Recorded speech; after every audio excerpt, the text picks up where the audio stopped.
How to trade futures Tastytrade. First, go to Tastytrade website and log in.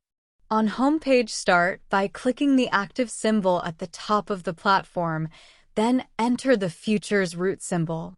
All future symbols start with a / and then a product code, commonly referred to as a root.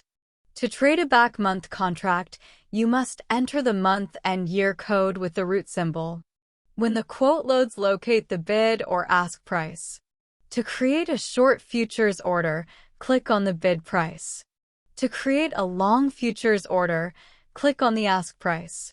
We will set up a long futures order by clicking the ask price for this example. After clicking the ask price, you will be sent to the Trade tab and an order ticket will appear below.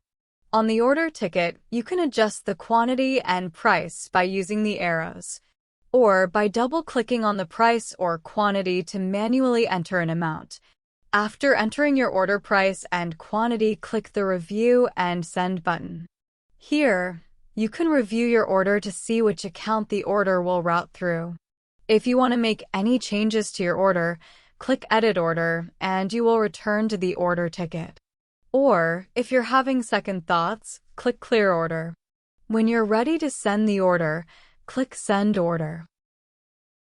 That's it. Thanks for watching.